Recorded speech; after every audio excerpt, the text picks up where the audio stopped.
Ang malungkot na paghihiwalay ng mga gopis at ni Krishna. Si Kamsa ay laging nagpapadala ng mga demons sa Brindaban upang patayin si Krishna. Ngunit lagi itong nabibigo.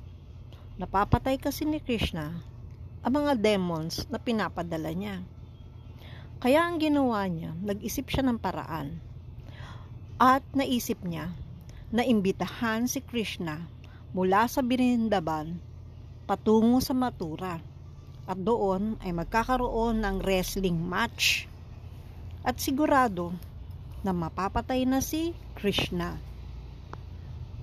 Inutusan ni Kamsa si Akrura, ang isa pang uncle ni Krishna, upang sunduin si Krishna sa Brindaban. Si Akrura ay isang deboto ni Krishna, ngunit siya ay nagtatrabaho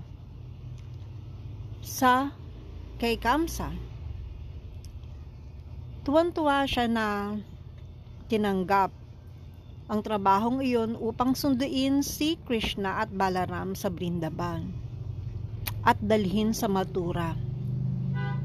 Dahil sa muli ay makikita niya ang kanyang Panginoon na si Krishna. Pagpasok pa lamang ni Akrura sa Brindaban, ay nakita niya na ang mga footprints o mga yapak ni Krishna sa lupa. Dahil ang footprints ni Krishna ay may kakaibang mga larawan o guhit. Alam na alam niya ang footprints ni Krishna. Nang makita niya ito,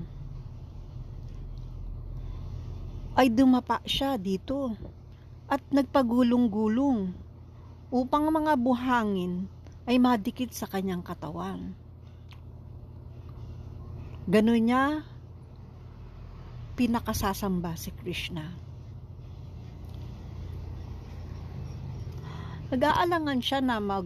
Nagdadalawang isip siya, nag-aalangan siya kung paano kaya ang pagtanggap na gagawin sa kanya ng pamilya ni Krishna, nila Nanda Maharaj, dahil siya nga ay nagtatrabaho kay Kamsa, ang kalaban ni Krishna. Ngunit pagdating niya sa tahanan nila Krishna, ay tinanggap siya ng maayos nila Nanda Maharaj. Mainit ang pagtanggap sa kanya. Niyakap siya at pinapasok sa kanilang tahanan. Binigyan siya ng magandang upuan at pinakain. Maya-maya ay nagkwentuhan sila. Kamusta na ang mga kamag-anak namin sa Mathura? Sabi nilang ganun. Nagkwentuhan sila. At pinaalam niya kung ano ang sinabi ni Kamsa sa kanya. Iniimbitahan po ni Kamsa si Balaram at si Krishna kasama ng mga iba pang cowherd boys upang dumalo sa wrestling match na magaganap doon. Pumayag naman si Nanda Maharaj, si Krishna at si Balaram. Kinabukasan pa, sila ay maghahanda na sa paglalakbay. Kanya naman, sa labas ng kanilang tahanan, ay nandoon ang mga gopis. Tinatanong nila sa bawat isa, sino ba yung bisita nila Krishna? Sabing ganon. At naulinigan nila na iniimbitahan pala si Krishna at Balaram patungo sa Mathura at kinabukasan ay maglalakbay na itong mga ito. Nalungkot sila. Kailangan nilang awatin, pigilan si Krishna sa paglalakbay dahil iiwan sila ni Krishna. Si Krishna ang kanilang buhay. Ang isipan nila, ang puso nila, ang buhay nila ay nakalaan lamang lagi kay Krishna. Pagkatapos ay kukunin ni Akrura si Krishna at si Balaram, iiwan sila ni Krishna. Malungkot na malungkot sila at ang sakit sa dibdib. Ang gabing iyon ay hindi sila nakatulog. Iniisip nila talaga si Krishna kung papaano ito pipigilan sa pag-alis kinabukasan. Di sila nakatulog. Ngunit ng gabing iyon ay naghanda na ang mga cowherd boys. Inihanda nila ang mga dadalhin, pasalubong, mga baon, inilagay na nila sa chariot.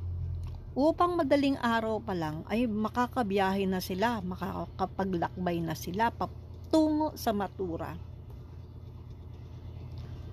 Kanya maagang maaga pa lamang ay nagbabantay na ang mga gopis sa tahanan nila Nanda Maharaj at Mother Yasoda. Pipigilan nila si Krishna sa pag-alis.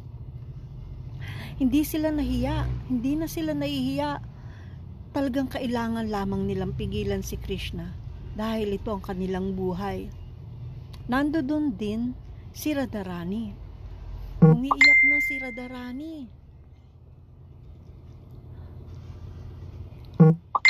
At sinabi niya kay Mother Yasoda, Mother Yasoda, pigilan mo sa pag-alis si Krishna.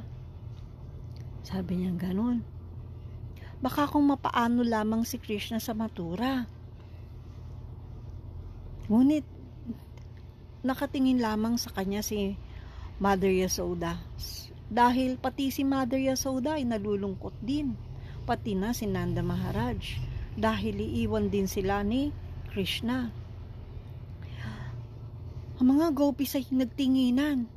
Walang ibang makakatulong sa atin upang pigilan si Krishna. Sabi nila.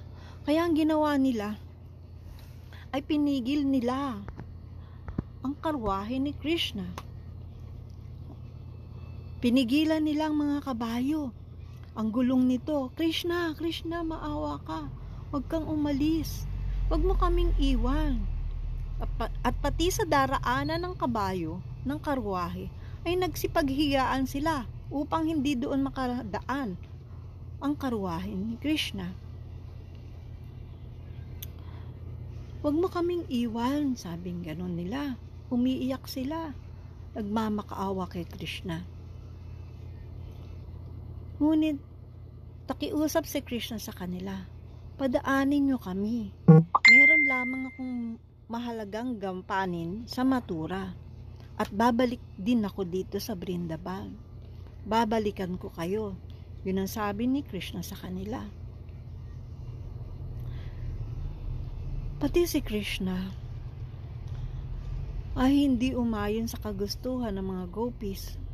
Kaya kahit na masakit sa kanilang puso, ay binigyan nila ng daan ang karwaheng kinalalagyan nila Krishna upang ito ay makapaglakbay. Mga umiiyak sila, nakatayo na parang mga tulala.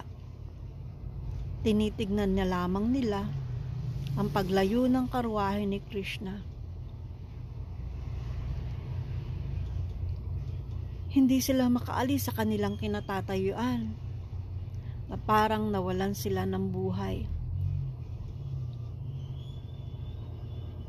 Ngunit sinasabi naman na hindi umalis si Krishna sa Vrindavan dahil hindi nawala sa kaisipan ng mga gopis si Krishna maging araw o gabi, anumang oras, ay laging si Krishna ang nasa isipan nila at binabalik-balikan nila ang mga alaala ni Krishna nung nandoon pa ito sa Vrindavan. Ito yung tinatawag na loving in separation. Pagkahiwalay man sila, ngunit sa puso at isipan nila ay nananatili si Krishna, ang kanilang pinakamahal